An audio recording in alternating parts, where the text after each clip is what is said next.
রাসূলুল্লাহ সাল্লাল্লাহু আলাইহি ওয়াসাল্লাম স্ত্রীদেরকে কোনোদিন মারেন নাই, নবীজি আমার কোনোদিন গালি দেন নাই। সুবহানাল্লাহ বলবেন না?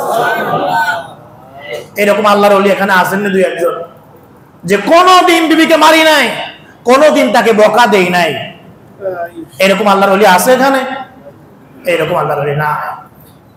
আমাদের দ্বারা ভুল হয়েই যায়, গালি বের হয়ে যায়, মারতে মারতে আমরা অসুস্থ বানিয়ে ফেলি। মনে রাখবেন, স্বামী স্ত্রীর মধ্যে যখন ঝগড়া বিবাদ হয়, মনে হয় যে এই মহিলাটা একটু আগে যে মহব্বতের ছিল, মনে হয় এই মহিলাটা আপনার জীবনের সবচাইতে বড় দুশ্মন। কথা বলেন ঠিক কিনা? সবচাইতে বড় দুশ্মন মনে হয়। কিন্তু আবার যখন মিল মহব্বত হয়, কি মনে হয়? যে আমার জীবনের সবচাইতে বড় আপন মানুষ। কথা বলেন ঠিক কিনা? এই জন্য ওই পর্যায়ে আমি যাব কেন? সে একটু বাড়তি কথা বললে এটা সবর করা, ধৈর্য ধারণ করে নেয়া, স্ত্রীকে গালি না দেয়া, তাকে মারপিট না করা।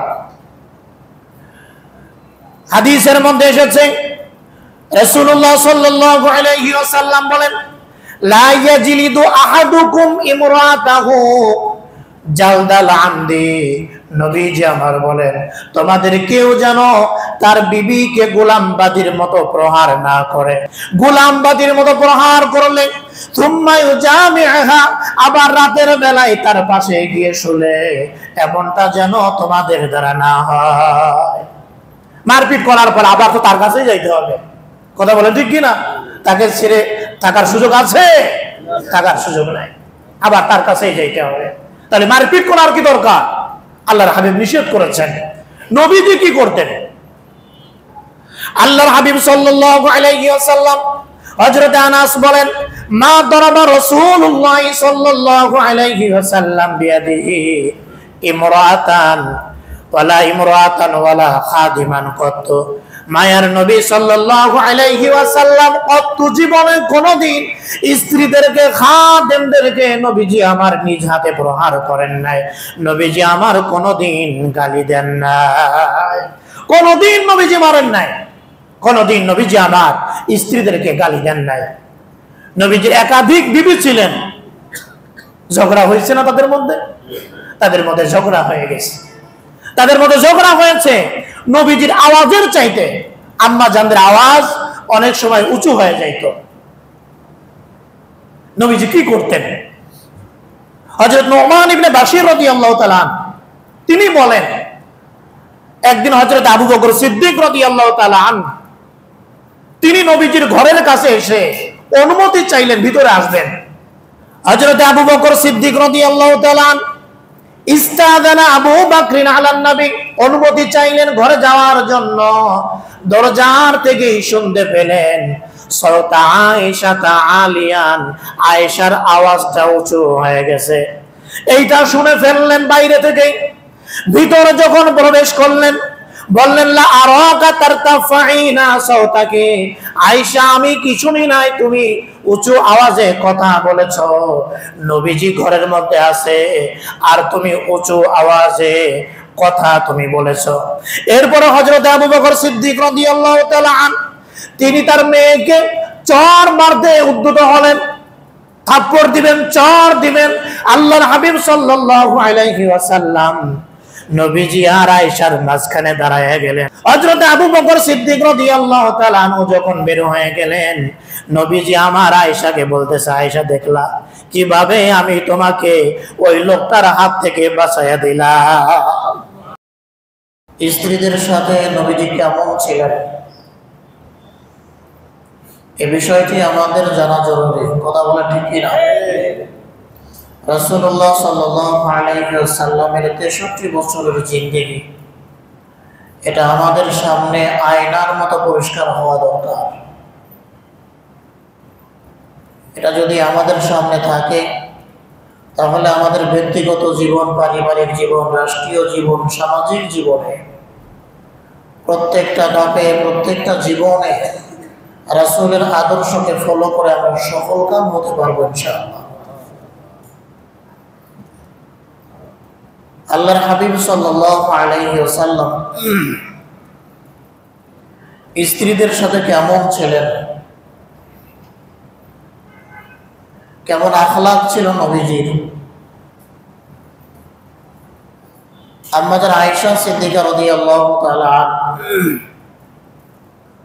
তাকে যখন জিজ্ঞাসা করা হয় নবীজির আখলাক সম্পর্কে আমাদেরকে বলেন,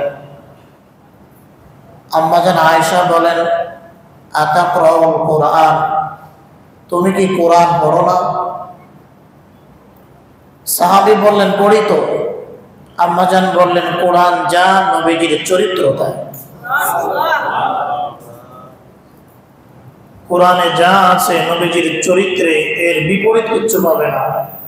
কোরআন যা নবীজির আখলাক তাই। এই জন্য আল্লাহর হাবিব সাল্লাল্লাহু আলাইহি ওয়াসাল্লাম নবীজির সাংসারিক জীবন কেমন ছিল, পারিবারিক জীবন, ব্যক্তিগত জীবন, উম্মত হিসাবে এটা আমাদের জন্য জানা অত্যন্ত জরুরি। হযরত আনাস রাদিয়াল্লাহু তাআলা থেকে বর্ণিত, রাসূলুল্লাহ সাল্লাল্লাহু আলাইহি ওয়াসাল্লাম বলেন, হুব্বিবা ইলাইয়া মিনাদ দুনিয়া, আল্লাহর হাবিব সাল্লাল্লাহু আলাইহি ওয়াসাল্লাম বলেন, পার্থিব জীবনের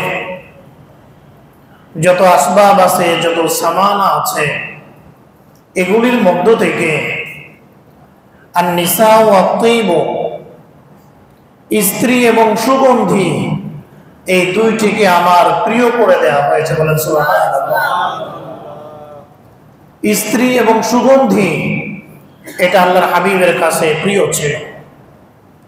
ওয়াজুইলাত কুররাতু আইনি ফিস সালাহ,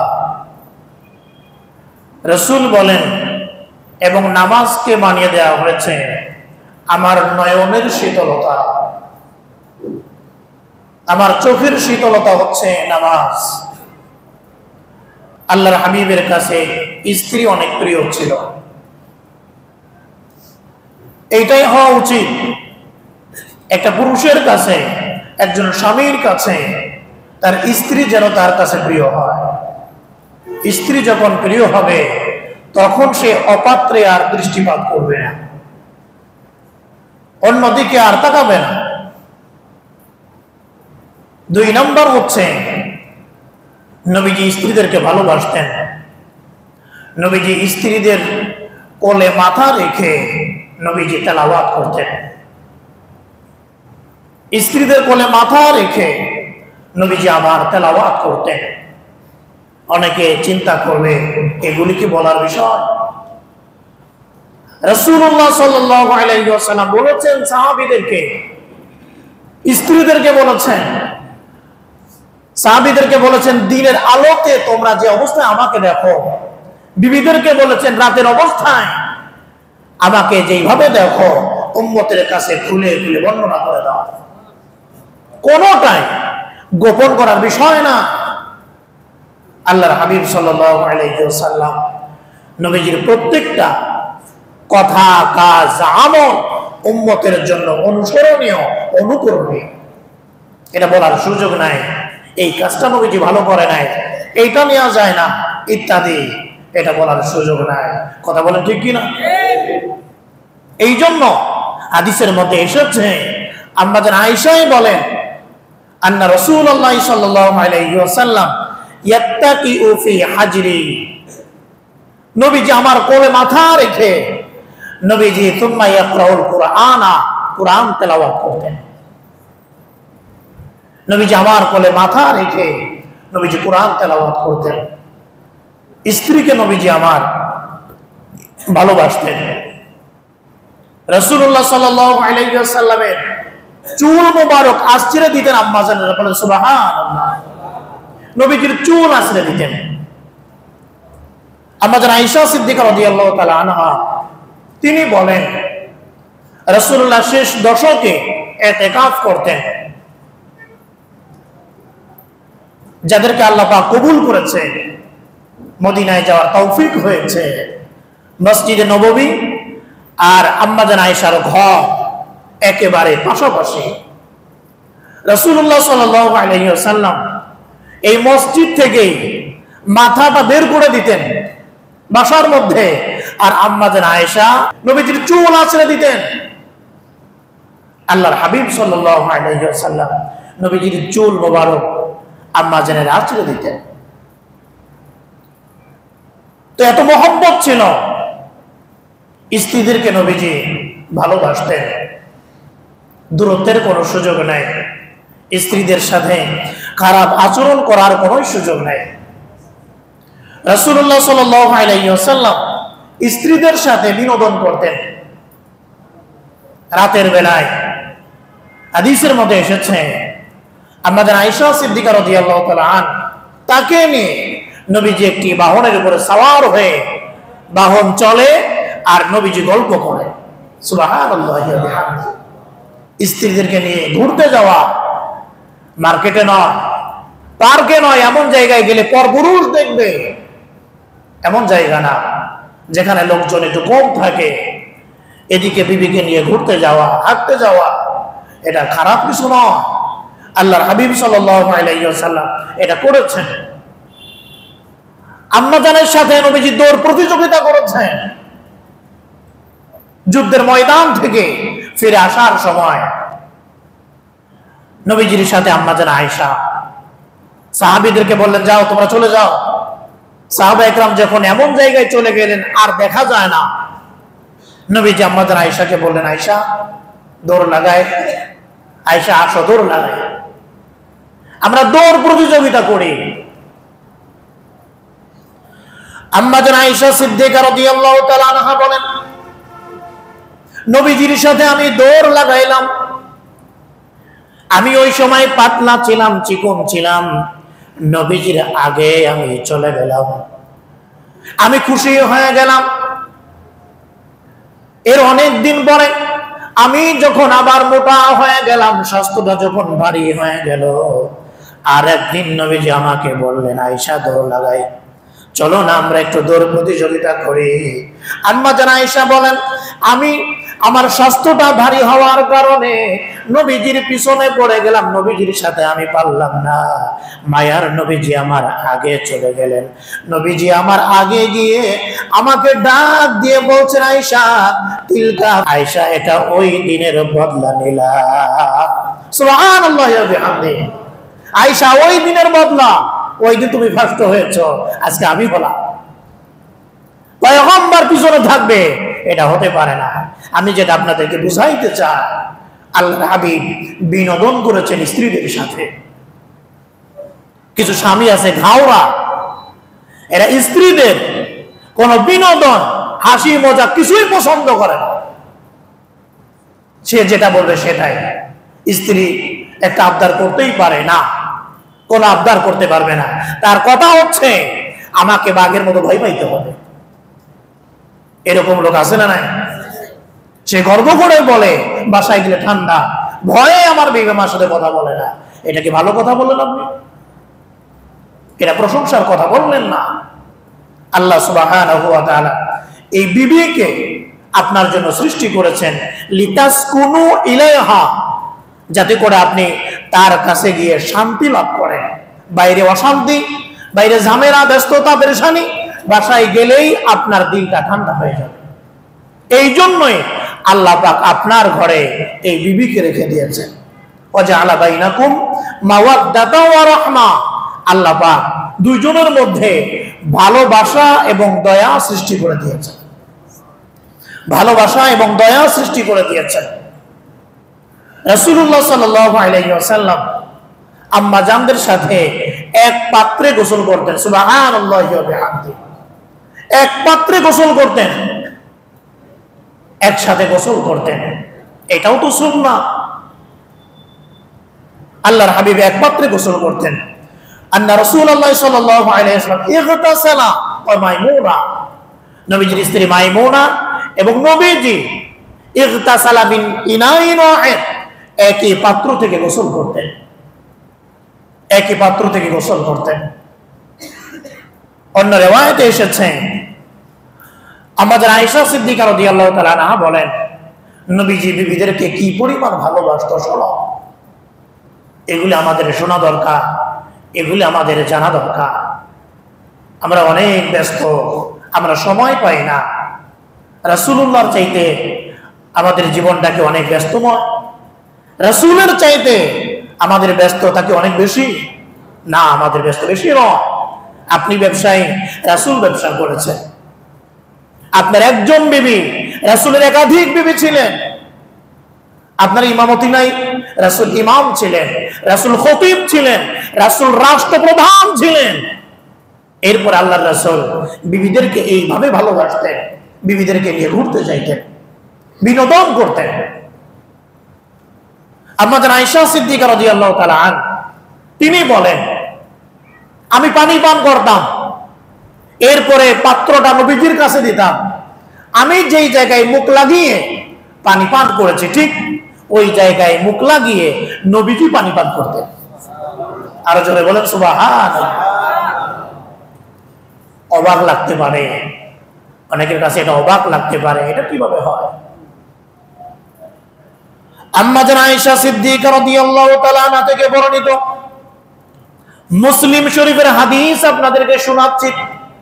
300 নম্বর হাদিস। আম্মা জান আয়েশা সিদ্দিকা রাদিয়াল্লাহু তাআলা আনহা বলেন, কুনতু আশরাবু ফাউনাফিলহু আন-নবিয়্য সাল্লাল্লাহু আলাইহি ওয়াসাল্লাম ফাউনাফিলহু আন-নবিয়্য সাল্লাল্লাহু আলাইহি ওয়াসাল্লাম। আমি পানি পান করতাম, এরপরে পাত্রটি নবীজির কাছে দিতাম। ফায়াদউফাহু আলা মাউযি'i ফিয়া, যে জায়গায় আমি মুখ লাগিয়ে পানি পান করেছি ওই জায়গায় নবীজি মুখ লাগিয়ে পানি পান করতে।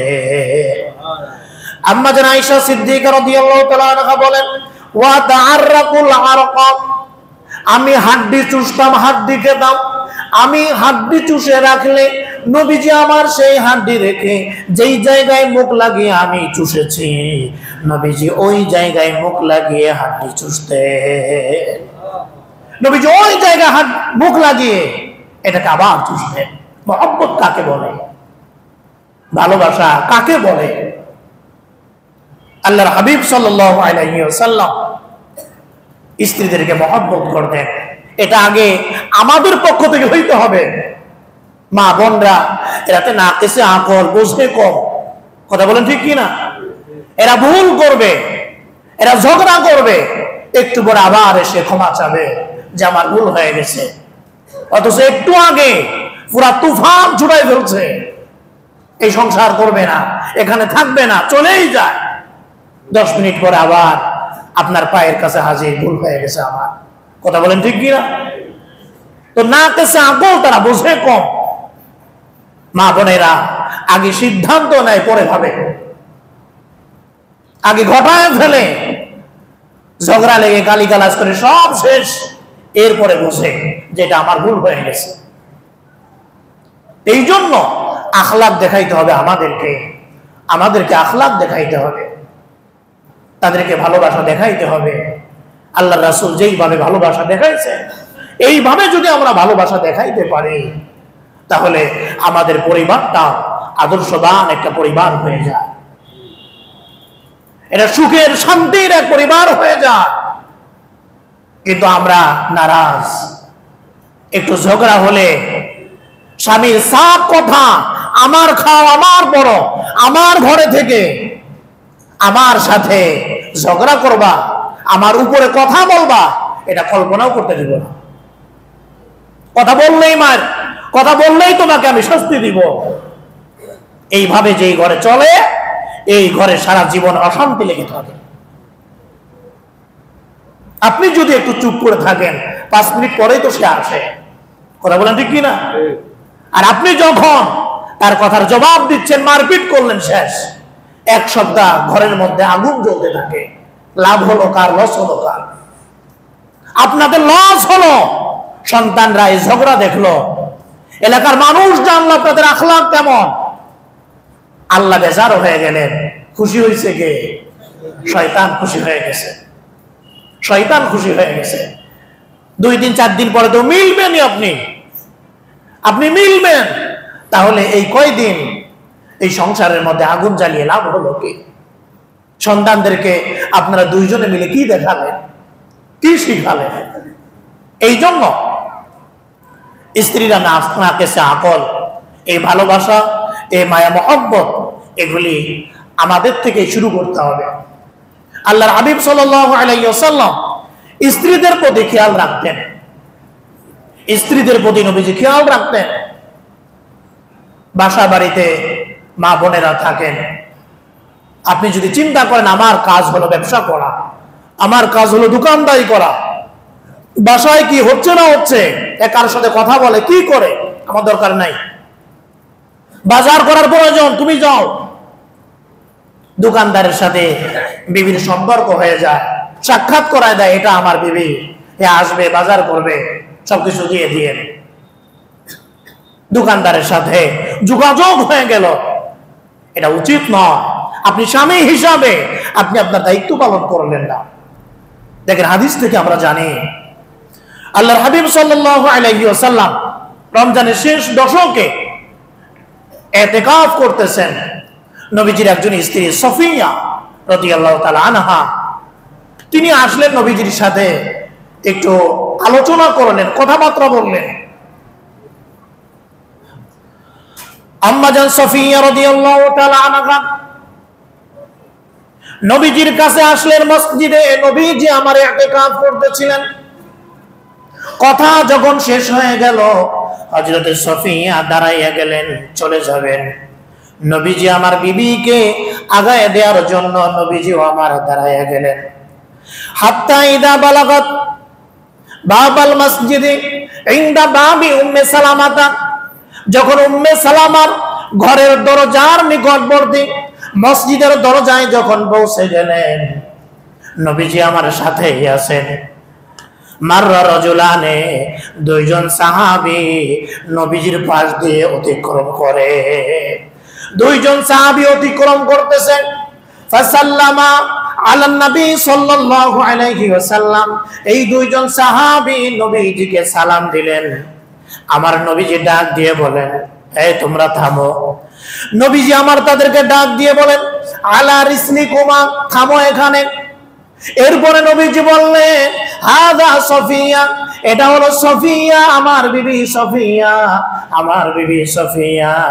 ওই সাহাবী দুইজন বলতেছেন, সুবহানাল্লাহ ইয়া রাসূলুল্লাহ, হে আল্লাহর রাসূল, এইটা আপনি কি বললেন? তারা বিব্রত বোধ করলেন যে এইটা কি বলার বিষয়, আমরা কি সন্দেহ করতেছি কিনা, নবীজি কেন বললেন? নবীজির ব্যাপারে কে সন্দেহ করবে? সাহাবীদের মনের মধ্যে এমন কথা। আল্লাহর হাবিব সাল্লাল্লাহু আলাইহি ওয়াসাল্লাম বললেন, ও আমার সাহাবী, ইন্না শাইতানা ইয়াজরি মিন আহাদিকুম মাজরাদ দাম, নিশ্চয়ই শয়তান তোমাদের রক্তের শিরায় শিরায় চলমান করে। শয়তান তোমাদের রক্তের শিরায় শিরায় চলে। অতএব হতে পারে আমি ভয় পাচ্ছি, না জানি শয়তান তোমাদের মধ্যেও ধোঁকা দিয়ে বসে, তোমাদের মধ্যেও ধোঁকা দিয়ে বসে। শয়তান যেন তোমাদের মধ্যে ধোঁকা দিতে না পারে, এই জন্য আমি রাসূল তোমাদের কাছে স্পষ্ট করে দিলাম। মনে আসতেই পারে যে আল্লাহর রাসূল কোন মহিলার সাথে এদিকে যাচ্ছেন, কথা বলেন ঠিক কিনা? এটা মনে হতেই পারে। আপনি আপনার মেয়েকে নিয়ে হসপিটালে যাচ্ছেন, আর একজন মনে করতেই পারে যে মনে হয় আর এক নারী নিয়ে ঘুরতেছে, কথা বলেন ঠিক কিনা? সেখানে পরিষ্কার করে দেয়, এটা আমার মেয়ে, এটা আমার বিবি, তাহলে আর সন্দেহ থাকলো না। তো আল্লাহর হাবিব সাল্লাল্লাহু আলাইহি ওয়াসাল্লাম বিবিদের প্রতি খেয়াল রাখতেন, বিবিদের প্রতি খেয়াল রাখতেন, স্বাধীনভাবে ছেড়ে দিতেন না। এমন না যে নবীজি খোঁজ খবর নিচ্ছেন না। প্রতিদিন আসরের পরে সব বিবিদের ঘরে যাইতেন, কার কি প্রয়োজন আমাকে বলো, কার কি প্রয়োজন আমাকে বলো। রাসূলুল্লাহ সাল্লাল্লাহু আলাইহি ওয়াসাল্লাম স্ত্রীদেরকে মহব্বত করেছেন, ভালোবেসেছেন। আল্লাহর হাবিব সাল্লাল্লাহু আলাইহি ওয়াসাল্লাম আমাদেরকে শিক্ষা দিয়েছেন, স্ত্রীদের মাধ্যমে তোমরা গুনাহ থেকে বাঁচো, স্ত্রীদের মাধ্যমে তোমরা গুনাহ থেকে বাঁচো। হযরত জাবের রাদিয়াল্লাহু তাআলা আনহু থেকে বর্ণিত, নবীজি আমার সাহাবে গ্রামের সাথে রওনা দিলেন, কোথাও যাবেন। হঠাৎ করে নবীজি আমার পিছনের দিকে ফিরে গেলেন, ঘরে চলে গেলেন। নবীজি আমার কিছুক্ষণ পরে ঘর থেকে বের হয়ে আসলেন। নবীজির চুল মুবারক থেকে পানি পড়তেছে, গোসলের পানি, দাড়ি মুবারক থেকে গোসলের পানি পড়তেছে। সাহাবায়ে কেরাম জিজ্ঞাসা করলেন, নবীজি আমার, বলেন ও আমার সাহাবায়ে কেরাম, আন্না রাসূলুল্লাহ সাল্লাল্লাহু আলাইহি ওয়াসাল্লাম, নবীজি আমার সাহাবীদেরকে বলেন, শোনো, তোমাদের কারোর নজর যখন কোন মহিলার উপরে পড়ে যায়, কোন মহিলার উপরে পড়ে যায়, সে যেন দ্রুত তার ঘরে ফিরে যায়। তার ঘরে যদি ফিরে যায়, তাহলে মনের মধ্যে যে ওয়াসওয়াসা, এটা দূর হয়ে যাবে। কারণটা হচ্ছে, ইন্নাল মারাতা, মহিলারা তোমার সামনে যখন আসে, শয়তানের সুরতে তোমার সামনে আসে, আবার যখন মহিলারা ফিরে যায়, শয়তানের সুরতে ফিরে যায়। এটা ধোঁকায় পড়তে পারে। মহিলারা সামনে আসলে নজর যদি পড়ে যায়, মনের মধ্যে কামনা বাসনা এটা জাগ্রত হতেই পারে। কথা বলেন ঠিক কিনা? যেহেতু পুরুষ মানুষ, হতেই পারে। নবীজি শিক্ষা দিলেন, এমনটা হলে বাসায় চলে যাও, তোমার স্ত্রীর সাথে মনের বাসনা পূর্ণ করো, দেখবা তোমার অন্তরটা পাকসাফ হয়ে যাবে। আল্লাহর হাবিব এইটাও উম্মতকে শিখিয়েছেন, এইটা উম্মতকে শিখিয়েছেন। ঘরে বিবি কেন, পবিত্র জিন্দেগি যাপন করার জন্য আল্লাহ পাক এই ব্যবস্থা করে দিয়েছেন। আপনার ঘরে বিবির অর্থ হচ্ছে আপনার জীবনটা যেন পবিত্র হয়। রাসূল বলেছেন, মান আরাদা আইয়ালকাল্লাহ তাআলা তাহিরান মুতাহিরা, যে চায় পবিত্র অবস্থায় আল্লাহর সাথে সাক্ষাৎ করবে, ফালিয়াতাজাওয়াজ, সে যেন বিবাহ করে নেয়। পবিত্র অবস্থায় আল্লাহর সাথে সাক্ষাৎ করতে হলে সে যেন বিবাহ শাদী করে নেয়। রাসূলুল্লাহ সাল্লাল্লাহু আলাইহি ওয়াসাল্লাম, নবীজি আমার স্ত্রীদেরকে কোনোদিন মারেন নাই, নবীজি আমার কোনোদিন গালি দেন নাই। সুবহানাল্লাহ বলবেন না? এরকম আল্লাহর ওলি এখানে আছেন না দুই একজন, যে কোনোদিন বিবিকে মারি নাই, কোনোদিন তাকে বকা দেই নাই। এরকম আল্লাহর ওলি আছে এখানে? এরকম আল্লাহর ওলি না। আমাদের দ্বারা ভুল হয়েই যায়, গালি বের হয়ে যায়, মারতে মারতে আমরা অসুস্থ বানিয়ে ফেলি। মনে রাখবেন, স্বামী স্ত্রীর মধ্যে যখন ঝগড়া বিবাদ হয়, মনে হয় যে এই মহিলাটা একটু আগে যে মহব্বতের ছিল, মনে হয় এই মহিলাটা আপনার জীবনের সব চাইতে বড় দুশ্মন। কথা বলে ঠিক কিনা? সব চাইতে বড় দুশ্মন মনে হয়। কিন্তু আবার যখন মিল মহব্বত হয়, কি মনে হয়? যে আমার জীবনের সব চাইতে বড় আপন মানুষ। কথা বলেন ঠিক কিনা? এই জন্য ওই পর্যায়ে আমি যাব কেন?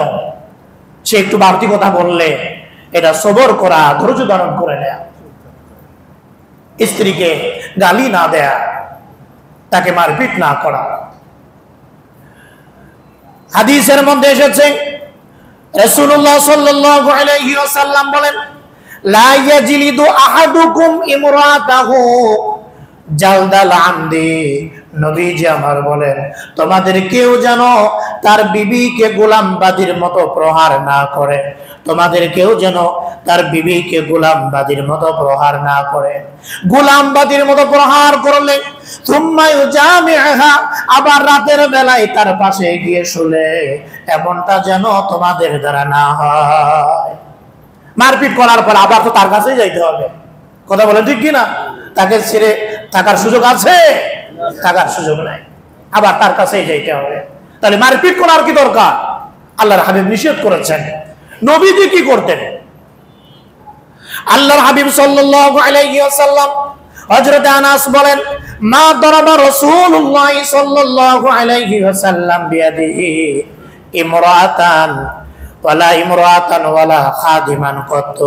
মায়ার নবী সাল্লাল্লাহু আলাইহি ওয়াসাল্লাম কত জীবনে কোনদিন স্ত্রীদেরকে, খাদেমদেরকে নবীজি আমার নিজ হাতে প্রহার করেন নাই। নবীজি আমার কোনদিন গালি দেন নাই, কোনদিন নবীজি মারেন নাই, কোনদিন নবীজি আমার স্ত্রীদেরকে গালি দেন নাই। নবীজির একাধিক বিবি ছিলেন, ঝগড়া হয়েছে না তাদের মধ্যে? তাদের মধ্যে ঝগড়া হয়ে গেছে, তাদের মধ্যে ঝগড়া হয়েছে। নবীজির আওয়াজের চাইতে আম্মা জানদের আওয়াজ অনেক সময় উঁচু হয়ে যাইত। নবীজি কি করতেন? হাদিসের মধ্যে এসেছে, হযরত নুমান ইবনে বাশির রাদিয়াল্লাহু তাআলা তিনি বলেন, একদিন হযরত আবু বকর সিদ্দিক রাদিয়াল্লাহু তাআলা আনহু তিনি নবীজির ঘরের কাছে এসে অনুমতি চাইলেন ভিতরে আসবেন। হযরত আবু বকর নবীজির কি হন? নবীজির শ্বশুর হন। সুবহানাল্লাহ বলবেন না? নবীজির শ্বশুর। হযরত আবু বকর সিদ্দিক রাদিয়াল্লাহু তাআলা ইস্তাযানা আবু বকর আলান নবী, অনুমতি চাইলেন ঘরে যাওয়ার জন্য। দরজার থেকেই শুনতে পেলেন সাওতা আয়েশা আলিয়ান, আয়েশার আওয়াজটা উঁচু হয়ে গেছে। এইটা শুনে ফেললেন বাইরে থেকে। ভিতরে যখন প্রবেশ করলেন বললেন লা আরাকা তারতাফাইনা সাওতাকি, আয়েশা আমি কি শুনি নাই তুমি উঁচু আওয়াজে কথা বলেছো। নবীজি ঘরের মধ্যে আছে আর তুমি উঁচু আওয়াজে কথা তুমি বলেছো। এরপরে হযরত আবু বকর সিদ্দিক রাদিয়াল্লাহু তাআলা আনহু তিনি তার মেয়েকে চর মারতে উদ্যত হলেন। থাপ্পড় দিবেন, চর দিবেন। আল্লাহর হাবিব সাল্লাল্লাহু আলাইহি ওয়াসাল্লাম নবীজি আর আয়েশার মাঝখানে দাঁড়ায় গেলেন। নবীজি বললেন আবু বকর, শ্বশুরকে ডাক দিয়ে বলতেছেন মারার প্রয়োজন নাই, মাইরেন না, আয়েশাকে মাইরেন না, আয়েশাকে মাইরেন না। সুবহানাল্লাহ বলেন। শ্বশুর আর বিবির মাঝখানে দাঁড়াইয়া জামাই বলে মাইরেন না, মাইরেন না। হযরত আবু বকর সিদ্দিক রাদিয়াল্লাহু তাআলা আনহু যখন বের হয়ে গেলেন, নবীজি আমার আয়েশাকে বলতেছে আয়েশা দেখলা কিভাবে আমি তোমাকে ওই লোকটার হাত থেকে বাঁচাইয়া দিলাম, কিভাবে আমি বাঁচাইয়া দিলাম, কিভাবে আমি বাঁচাইয়া দিলাম তোমাকে। তো আল্লাহর হাবিবের আওয়াজের চাইতে আম্মা জানের আওয়াজ উঁচু ছিল, আব্বা জানের আওয়াজ উঁচু ছিল। সাহাবী বলেন হযরত আবু বকর চলে গেলেন। অনেকদিন পর আবার নবীজির ঘরে আসলেন। আসার পরে দেখে আজকে আর চিল্লা ফাল্লার কোনো আওয়াজ নাই, আজকে আর ঝগড়া বিবাদ নাই। দেখে নবীজি আর আয়েশার মধ্যে হাসাহাসি চলতেছে, দুইজনে বড় খুশি। হযরত আবু বকর সিদ্দিক রাদিয়াল্লাহু তাআলা আনহু বললেন হে আল্লাহর রাসূল, আপনাদের কলহের মধ্যে যেমন আমাকে শরীক করেন, আবার এখন আপনারা হাসি খুশির মধ্যে আছেন, মেহেরবানি করে এর মধ্যেও আমাকে শরীক রাখে, এর মধ্যেও আমাকে শরীক রাখেন। আপনাদের হাসি খুশি এটা জান্নাতি হাসি খুশি, এর মধ্যে আমাকে শরীক রাখেন। তো আল্লাহর হাবিব সাল্লাল্লাহু আলাইহি ওয়াসাল্লাম স্ত্রীদেরকে মারেন নাই। একাধিক ভেবেছিলেন।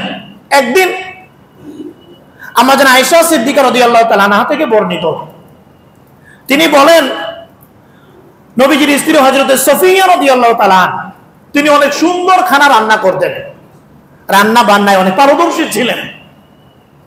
নবীজির পালা একদিন আম্মা জান আয়েশার ঘরে ভাগ করা ছিল, আজকে এই বিবির কাছে থাকতেন, কালকে আরেক বিবির কাছে। তো ওই দিন আম্মা জান আয়েশার ঘরে তো হযরত সফিয়া রাদিয়াল্লাহু তাআলা আনহা ভালো খাবার রান্না করেছেন। এই খাবার নবীজিকে না দিয়ে কিভাবে খাদেমাকে দিয়ে নবীজির ঘরে খাবার পাঠিয়ে দিয়েছেন। আম্মা জান আয়েশা সিদ্দিকা রাদিয়াল্লাহু তাআলা আনহা তার ঘরে নবীজি আজকে খেদমতের পালা, তার ঘরে থাকা অবস্থায় আর একজন বিবি কেন খাবার পাঠালো, এটা মাইন্ডে লেগে গেছে, আত্মমর্যাদা বোধে আঘাত লেগে গেছে। যে দাসীকে দিয়ে খাবার পাঠাইছেন এই দাসীর হাতের মধ্যে আঘাত করছেন, পাত্রটা পরে খানা শেষ। সুবহানাল্লাহ বলেন। আল্লাহর হাবিব বসে আছেন, নবীজি আমার বসে আছেন। আল্লাহর হাবিব সাল্লাল্লাহু আলাইহি ওয়াসাল্লাম রাগ করলেন না, নবীজি আমার গুসা করলেন না। আল্লাহর হাবিব বসে গেলেন জমিনে, পাত্রের ভাঙ্গা টুকরা দুইটা জোড়া লাগাইতে আরম্ভ করলেন। এইভাবে জোড়া লাগাইয়া পড়ে যাওয়া খাবারটা এর উপরে রেখে দিলেন।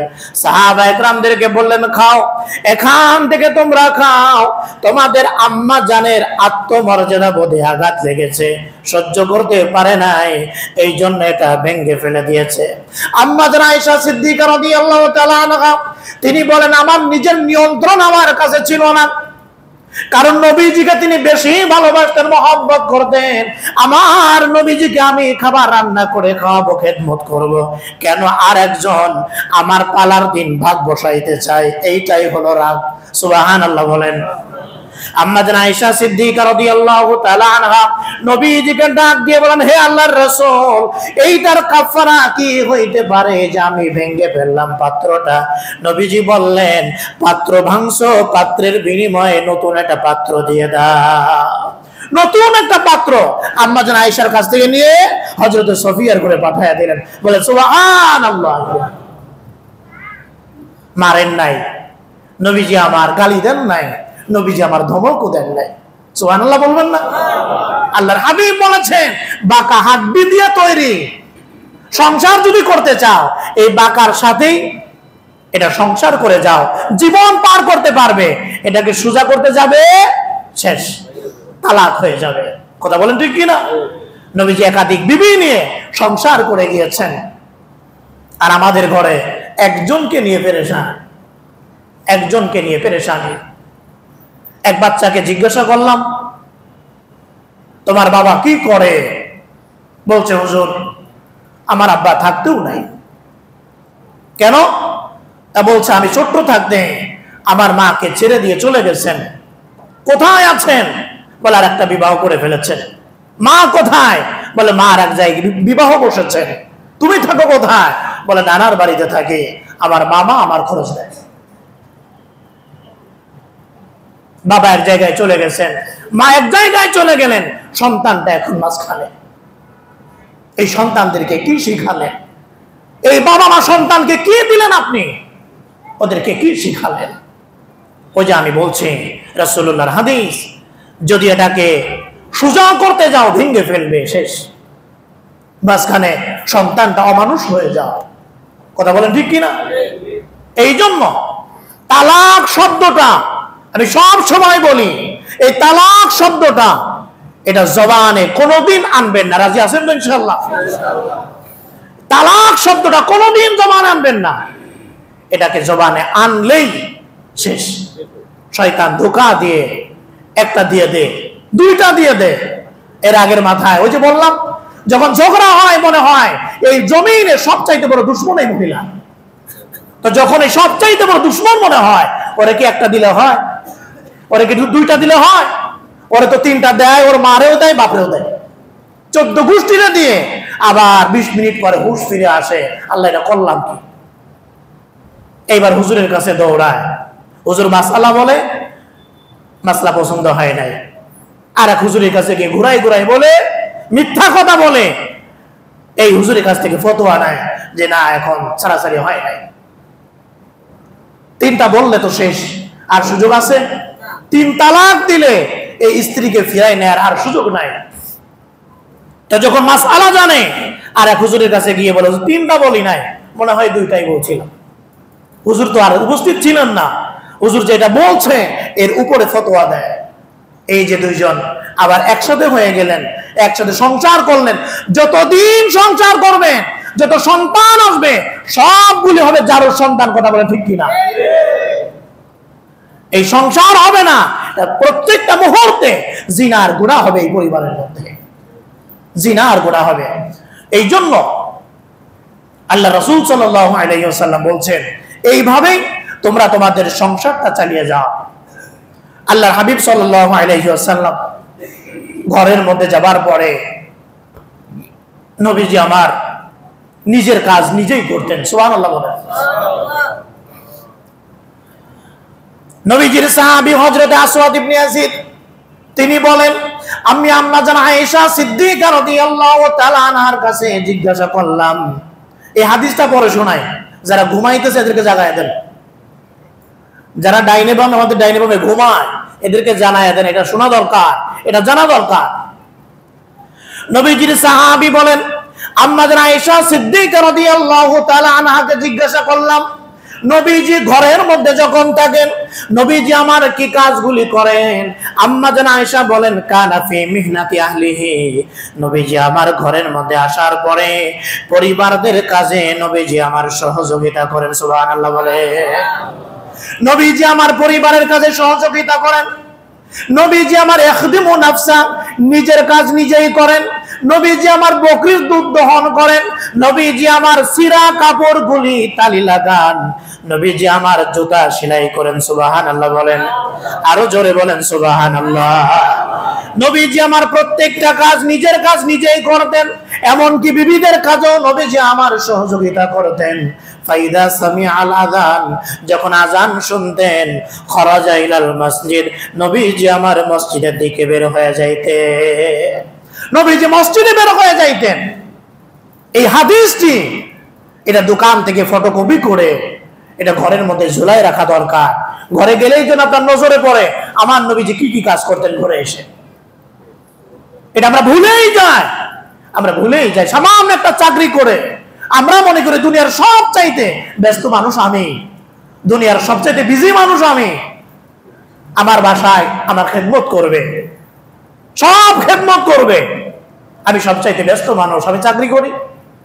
আল্লাহর হাবিব তো ব্যবসা করতেন, নবীজি ইমাম ছিলেন, খতিব ছিলেন, রাষ্ট্রপ্রধান ছিলেন, সেই রাসূল নিজের জুতা নিজে সেলাই করতেন। সুবহানাল্লাহ বলবেন না? সেই রাসূল নিজের জুতা নিজে সেলাই করতেন, রাসূল নিজের কাপড় নিজে সেলাই করতেন, বকরির দুধ দহন করতেন। এক গ্লাস পানি প্রয়োজন, বিবিকে অর্ডার করতেন না, নিজেরটা নিজেই খাইতেন। এটা হচ্ছে রাসূলুল্লাহ সাল্লাল্লাহু আলাইহি ওয়াসাল্লাম বিবিদের সাথে এমন ছিলেন। আল্লাহর হাবিব সাল্লাল্লাহু আলাইহি ওয়াসাল্লাম পরিবারের সাথে এমন ছিলেন। মুহতারাম হাজিরিন, এই জন্য আমাদের প্রত্যেকটা ঈমানদার মুমিন মুসলমান আমাদের সামনে নবীজির এই জীবনী আয়নার মতো স্পষ্ট হওয়া দরকার। কথা বলে ঠিক কি না? নবীজির জীবনী পড়া দরকার। আজকে আমরা বুঝি না, আমরা মনে করি নবীজির ভালোবাসা হচ্ছে যেটা আগামীকাল দেখা যাবে মনে হয়, ঠিক কি না? আজকে 11ই রবিউল আউয়াল, আগামীকাল 12ই রবিউল আউয়াল। এই মুহাম্মদ দেখা যাবে বিশাল বড় বড় ঢাকের মধ্যে বিরিয়ানি রান্না করে, খিচুড়ি রান্না করে, নতুন পাঞ্জাবি পরে, টুপি পরে, লুঙ্গি পরে দেখবেন গাড়িতে ঘুরবে আর বলবে নবীজির আগমন, শুভেচ্ছার স্বাগত। তারা মনে করে এইটাই হচ্ছে মহব্বত, এইটাই হচ্ছে ভালোবাসা। ফজর পড়ে নাই, জোহর পড়ে নাই, নবীজির সুন্নাত নাই মাথা থেকে পা পর্যন্ত, সে স্লোগান দেয় নবীজির আগমন, শুভেচ্ছার স্বাগত। সে মনে করে এটা ভালোবাসা। অহংকার গর্ব করে বলে ঈদে মিলাদুন নবী, সকল ঈদের সেরা ঈদ, 50 ডেক বিরিয়ানি রান্না করে খাওয়াইছি আমরা। কি হলো এটা? এটা যে সকল ঈদের সেরা ঈদ, এটা কে বলছে? রাসূলুল্লাহ বলছেন আল্লাহ পাক তোমাদেরকে দুইটা ঈদ দান করেছেন, একটা ঈদুল আযহা আর একটা ঈদুল ফিতর। নবীজি বলছেন, আর তুমি এটা কই বানাইলা? এই জন্য আপনারা যদি এখানে যারা আছেন, যদি মনে করেন হুজুর ওখানেও তো অনেক হুজুর থাকে, ওখানেও তো অনেক হুজুর থাকে, আপনি বলতেছেন ওগুলি ভালো না, ওখানেও তো অনেক হুজুর থাকে, আল্লাহে আল্লাহর কসম করে বলি আপনার বিবেককে বলেন এর সাথে নবীজির মহব্বত হতে পারে কিনা। আপনি আপনার বিবেককে বলেন, আপনি আপনার বাবার আদর্শ মানেন না, আপনি বাবার খেদমত করেন না, বাবার টাকা লাগলে দেন না, কাপড় লাগলে দেন না, মহব্বতই করেন না, আপনি রাস্তায় স্লোগান দিচ্ছেন 40 3 দিনা 7 দিনা করে, আপনি বলছেন বাবাকে বড় মহব্বত করি। এটা কি মহব্বত না বাটফারি? আমার কথা বুঝতেছেন? এটা কি বাবার মহব্বত হলো? এটা বাবার আদর্শ নাই। বাবার জন্য আপনি দোয়া করেন না, বাবার জন্য ইস্তেগফার করেন না। 40 বসে আছেন, 40 কইরা গরিব মিসকিনদের খাওয়াইয়া আপনি বলছেন বাবাকে আমি মহব্বত করি। এটা কি মহব্বত হলো? সারা বছর আপনি নবীজির সুন্নাতের খবর নাই, নবীজির ভালোবাসার খবর নাই, দাড়ি রাখতে পারেন নাই, নবীজির সুন্নতি লেবাস নাই, আর আপনি একটা দিন পিকআপে ঘুরবেন আর আপনি বলবেন নবীজির আগমন, শুভেচ্ছার স্বাগতম, নবীজিকে মহব্বত করি, ভালোবাসি। এটা মহব্বত না, এটা ধোঁকাবাজি ছাড়া আর কিচ্ছু নয়। কথা বলে ঠিক কিনা? এটা ধোঁকাবাজি। এটা তাহলে হুজুররা যে থাকে, এই হুজুররা তো দলিল না। এই হুজুরদেরকে কিয়ামতের ময়দানে আপনি দেখাইয়া বাঁচতে পারবেন না, এদেরকে দেখাইয়া আপনি বাঁচতে পারবেন না। সামান্য একটু সময় বেশি হয়ে যাচ্ছে, কারণ এই বিষয়টি আগামীকালই প্রকাশ পাবে। এই জন্য এটা আমাদের জানা দরকার। যারা এগুলি পরিচালনা করে কিয়ামতের ময়দানে এদের সঙ্গে আপনার দেখা হবে। এরা কি বলবে এইটা আল্লাহ পাক সূরা ইব্রাহিমের 21 নম্বর আয়াত থেকে আল্লাহ পাক জানায় দিয়েছে, শোনো, যাদের পিছনে অন্ধের মতো দৌড়াও তারা ওই দিন তোমাদেরকে এই কথাগুলি বলবে। তোমরা ওই দিন বলবা, ইন্না কুন্না লাকুম তাবা, আমরা তো তোমাদেরকে মানছিলাম, সারা বছর নবীজির সুন্নতের উপর আমল করি নাই, একটা দিন দৌড়াইছি ঈদে মিলাদুন নবী, ফাহাল আনতুম মুগনুন, আজকে তো ধরা পড়ে গেছি, আজকে ধরা পড়ে গেছি যে ওইটা আসলে কোনো মহব্বতই না, আজকে ধরা পড়ে গেছি, আজকে আমাদেরকে একটু বাঁচাও। এই অনুসারীরা ওদেরকে বলবে আমাদেরকে একটু বাঁচা। তারা বলবে লাউ হাদানাল্লাহু লাহাদাইনাকুম, আল্লাহ যদি আমাদেরকে হেদায়েত দিতেন আমরাও তোমাদেরকে হেদায়েত দিতাম, আমরাই তো গুমরা ছিলাম, আমরাই তো বুঝি নাই কোনটা সঠিক, এই জন্য তোমাদেরকে আমরা ধোঁকা দিয়েছে। ওয়াকালা শাইতান, যখন সব চূড়ান্ত ফয়সালা হয়ে যাবে, জান্নাতীরা জান্নাতের দিকে, জাহান্নামীরা জাহান্নামের দিকে, ওই সময় এই অনুসারীরা বলবে তোমরা আমাদেরকে অনার্থক এই ধোঁকা দিলে কেন, ডাকছিলে কেন আমাদেরকে? ওই সময় যাদের ডাকে আপনারা দৌড়াচ্ছেন তারা আপনাদেরকে বলবেন ইন্নাল্লাহা ওয়াদাকুম ওয়াদাল হক, আল্লাহ তোমাদেরকে সত্য প্রতিশ্রুতি দিয়েছিলেন আর আমি তোমাদেরকে ধোঁকা দিয়েছিলাম। ইন্নাল্লাহা ওয়াদাকুম ওয়াদাল হক আও ওয়া'আদতুকুম ফাআখলাফতুকুম, আমি তোমাদেরকে যে ওয়াদা দিয়েছিলাম এইটাই নবীজির মহব্বত, এইটাই ভালোবাসা, সারা বছর দরকার নাই, আসো একটা দিন আনন্দ উদযাপন করি, এই যে কথা বলছিলাম ধোঁকা দিয়েছিলাম, ফাআখলাফতুকুম, আজকে ভঙ্গ করলাম, আজকে সব ভঙ্গ করলাম, তোমাদের উপর আমার কোনো ক্ষমতা ছিল না, শুধু ডাকছি আর দৌড়াইছো। অথচ মসজিদের মেম্বার থেকে ইমামরা খতিবরা এই আয়াতগুলি তোমাদেরকে শুনাইছিলেন, তোমাদেরকে শুনাইছেন, তোমরা বৈশা বৈশা বিড়বিড় করছো, আরে হুজুর রেডি বলবেই সারা বছর নামাজ পড়া কি সম্ভব, দাঁড়িয়ে রাখা কি সম্ভব, একটা দিন গেলে যদি মহব্বত হয়, নাজাত পাওয়া যায়, নবীজির সুপারিশ পাওয়া যায়, এতে ক্ষতি কিসে? এরকম লোক আছে না নাই? দেখবেন এই বয়ানের পরে রাস্তায় বের হয়ে এরা সমালোচনা করবে, আরে হুজুরে বলবেই, বাদ দাও সব, চলো আমরা বিরিয়ানি পাকাই, খিচুড়ি পাকাই, একটা অক্ত খাবারের ইন্তজাম তো হয়, এই কাজগুলি করবে। তো শয়তান বলবে, ওরা বলবে তোমাদের উপর আমাদের কোনো ক্ষমতা ছিল না, শুধু ডাকছি আর তোমরা আমাদের পিছনে পিছনে দৌড়াইছো, আজকে আমাদেরকে দোষারোপ করে লাভ নাই, নিজে নিজেকে দোষারোপ করো।